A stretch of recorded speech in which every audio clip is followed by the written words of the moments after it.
Merci beaucoup, Monsieur le Président. Je suis désolé, Monsieur le Ministre, de passer avant vous.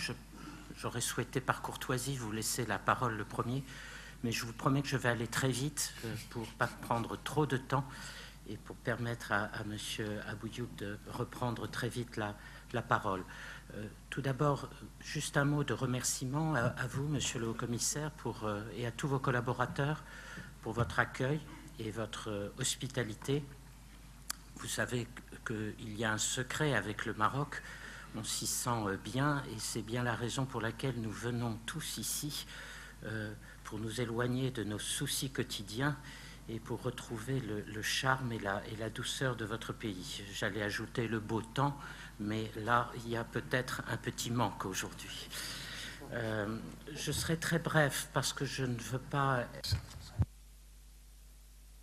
aborder à nouveau tous les sujets que l'on connaît bien et que le président Barroso vient de rappeler, je dirais, de manière tout à fait synthétique et remarquable. Nous savons ce que représente cet espace ou communauté atlantique et mon point de vue n'est pas ici de prendre le temps pour rappeler tout ça. Je laisse cela aux experts. Je suis un diplomate et comme disaient mes ambassadeurs avec lesquels j'ai travaillé, on ne vous demande pas d'être expert, on ne vous demande pas d'être intelligent, on vous demande d'être poli. C'est cela qu'on attend d'un diplomate. Très rapidement, quatre remarques et je m'arrêterai là. La première, c'est, et pour reprendre les propos de notre président de cette séance, quelles doivent être les conditions pour qu'on puisse parler d'un ensemble qui a du sens et qui est compréhensible. Il me semble d'abord qu'il faut que nous partagions et que nous ayons en commun un certain nombre de ressources, qu'elles soient la situation géographique, qu'elles soient des ressources économiques ou autres, l'énergie, les ressources de la pêche, l'eau, l'océan Atlantique, c'est quand même quelque chose et nous le savons tous. Ça, c'est peut-être le plus facile. Plus compliqué, c'est qu'il faut que nous puissions partager ensemble les mêmes objectifs. On le voit bien, quand il y a eu des réussites en matière de regroupement, c'est parce qu'il y avait des objectifs précis. Songez à l'OTAN, des objectifs de sécurité, mais songez même à des choses plus simples comme les pays riverains de grands fleuves comme celui du Rhin ou d'autres. Il y avait des objectifs précis et c'est déjà plus compliqué de se mettre tous d'accord. Troisième élément, me semble-t-il, c'est quelque chose d'encore plus complexe et de plus difficile à définir, c'est le sentiment d'appartenir précisément à ce même ensemble, de faire partie d'une même famille, peut-être d'une même culture, même à certains égards. On le voit bien, par exemple, avec les pays qui sont partis à la relation entre l'Union européenne et la Méditerranée. Nous sentons bien que nous faisons partie d'un ensemble qui est le bassin méditerranéen, avec tout ce qu'il a apporté à la civilisation de la Méditerranée depuis de nombreux siècles. Face à ces conditions-là, telles qu'on peut les définir, et je suis sûr qu'on pourrait en ajouter beaucoup d'autres, mais encore une fois, je veux faire simple et ne pas prendre trop de votre temps. Ma deuxième réflexion, c'est que face à ces conditions-là, il me semble qu'aujourd'hui, notre partenariat, ou ce que nous essayons de représenter ici tous ensemble, nous affrontons un certain nombre de défis qui nous sont communs et qui, de ce point de vue-là, constituent, me semble-t-il, une opportunité assez rare. On pourrait en trouver beaucoup d'autres, mais au risque d'être caricatural, je voudrais essentiellement en citer trois. Le premier, c'est ce qui concerne bien évidemment la crise économique et financière.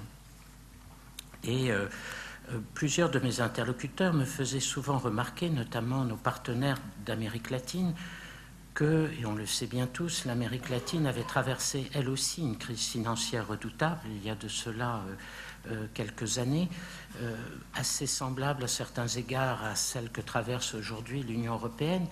Il est intéressant de constater, et nos partenaires d'Amérique latine l'ont constaté, que rarement les Européens sont venus demander conseil et tirer parti de l'expérience qu'a traversée l'Amérique latine pendant cette période. Voilà typiquement une situation sur laquelle il faut peut-être réfléchir pour à l'avenir avoir davantage d'échanges entre nous. Mais en essayant de pousser un peu plus loin, qu'est-ce qui est frappant aujourd'hui? C'est que dans ces 4 ensembles dont on peut parler, États-Unis, Amérique latine, Afrique, Europe, vous en avez 2, les États-Unis et l'Union européenne, qui connaissent incontestablement aujourd'hui des difficultés de relance de leur croissance économique. Ils naviguent avec des taux qui se situent soit carrément à des niveaux négatifs, soit sinon à des niveaux très faibles. Et pendant ce temps-là, l'Amérique latine et l'Afrique connaissent, eux, une croissance beaucoup plus forte. Il y a là, à l'évidence, une complémentarité sur laquelle, il me semble, nous devons essayer de jouer. Et cette complémentarité, elle est en train d'exister dans les faits. Le phénomène que nous observons dans des pays comme l'Espagne ou le Portugal, où un certain nombre de personnes ne trouvant pas d'emploi retournent parfois d'où ils sont venus avant, c'est-à-dire retournent en Amérique latine ou en Afrique pour chercher un emploi. Des phénomènes donc de migration assez nouveaux, assez différents de ce qui pouvait exister dans un passé récent, et qui montrent là encore une formidable complémentarité sur laquelle, me semble-t-il, nous pourrions travailler. Deuxième défi, tout ce qui tourne autour du développement durable. Et l'on voit bien que nos différentes régions sont confrontées à ce problème-là, qu'il s'agisse de l'énergie, qu'il s'agisse du changement climatique, qu'il s'agisse des questions relatives aux ressources aquatiques, etc., etc.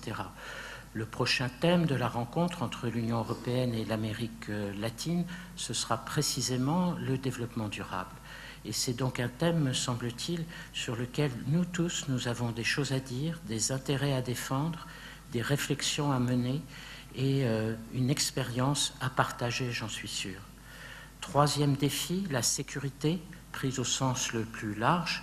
Et là, il n'est pas besoin de trop insister. Ce qui se passe, par exemple, actuellement dans toute la région du Sahel, les phénomènes préoccupants que nous observons à travers l'océan Atlantique en matière de trafic de drogue ou de criminalité, la montée du terrorisme dans un certain nombre de nos régions, tout ça montre là encore que nous avons des intérêts communs et sans doute un vrai partage et une vraie communauté de soucis et de préoccupations à gérer en commun. Troisième réflexion, et peut-être pour là, je passerai en anglais pour faire comme mes prédécesseurs, les orateurs précédents. The third observation I would like to do, it's about the diplomatic landscape, the new international community we're going through. I'm quite interested, not only as everyone else, about those new emerging countries playing a major role today in our international community. This notion of strategic partners and strategic partnership that is growing more and more and increasingly becoming a major part of our diplomatic activities. What I find even more interesting is that if today you look at any of the major issues we're facing with regard to all the crises we're going through, think about what we're witnessing today, Syria or Mali or the Horn of Africa, Sudan, the whole events usually called the Arab Spring. It is quite interesting to see that today's, when we face those issues, those new challenges, many countries that are not from that region are getting involved into it. I'm sure my neighbor here from Brazil will tell me that Brazil, and rightly so, wants to play a more important role on issues like the Iranian nuclear program. We've seen, in fact, some initiatives there in the past, and I think we should look very much at this. If you look at what has happened recently with the crisis in Libya, it was very interesting to see how many of our international partners wanted to be involved. So I think this idea that a crisis in a region should only be dealt with by those who are in the region is becoming maybe a notion that is less and less secure and that needs to be more and more flexible and rightly so. And I think that the way we're looking at our international institutions, the way we need to redefine them, to bring maybe new thoughts. Think about the Security Council in New York, think about the G20 and others. I think all this is food for thought and certainly a need for us to take this into account when we're looking about this governance. Last, and sorry for being too long, last observation. How to go along what you said, Mr. Chairman, how could we be more operational, maybe moving from where we are today to maybe a more ambitious future? I think we have to avoid, first of all, to create new bureaucracies. We have too many, and I think you alluded to that when you said we should be careful about that. I think we should avoid new bureaucracies, and on the contrary, we should try to be as innovative as we could. You know, for all of us who are working in the international community, we always have some wild dream to be able at last to innovate in what we're doing, to find new pragmatic ways to discuss issues, to find new working methods that don't exist at the moment and that we feel are more necessary than ever. Get rid of those full-fledged summits with 500 people coming in and with the communiques being drafted before and no real interest in what is being said by all those participants. I think we should use the extraordinary laboratory that we have now in front of us with this Atlantic adventure, I would say, to try to innovate and to invent new ways of doing it. How can we do it? And here just let me sketch one or two few ideas very quickly. First of all, I think we should set up a few priorities. I named 3 of them, but certainly there can be others, and I'm certainly not trying to have ownership of all this. But I think we should focus on 2 or 3 important interests on which we want to work. Secondly, and I think that's also important, we should be very clear, as you alluded to, Mr. Chairman, also, about who should be involved into that. Certainly the countries that are directly linked to the Atlantic, but maybe a few others, as you very rightly said. But here again, we should make some choices there and know exactly where we're going. Thirdly, I think we should think also in terms of networks. Education, university, matters related to research and innovation, the things that are the most important for the future of our economies and our societies. And a network, a good network, can replace many, many summits or ministerial meetings, we all know that.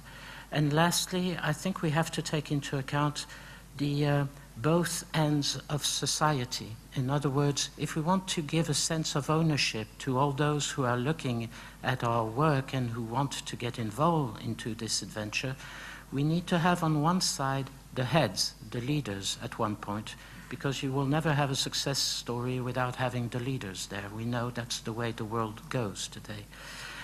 But on the other side, you need to have the civil society. That's why I was talking about networks. And one could add many other things. I don't have time for that. But I think this is really where we have to go and we have to head for.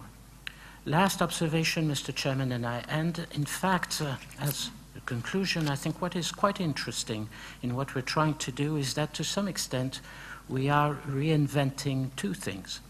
The first one is not far from here in the north. You may remember that in 1492 a certain Christopher Columbus went on this ocean to try to find Asia, and he found America.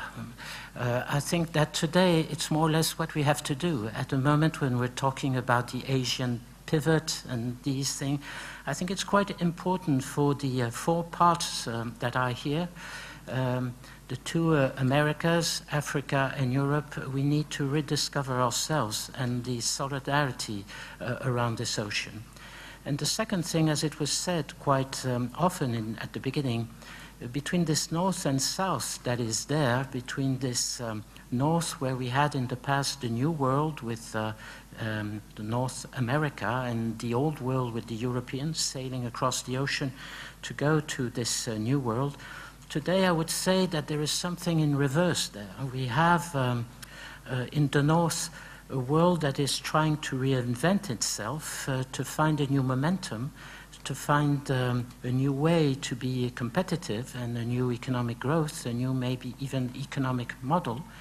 And we have a South that is in the full-fledged momentum, speeding rather highly. And I think to some extent it's a new way around. And it shows that for all of us, at least the Europeans, we should be maybe a little bit more humbled, a little bit more in a listening mode, and that we have a lot to learn around this table today. And I rejoice in now keeping silent and not speaking anymore to listen to all of you. Thank you, Mr. Chairman.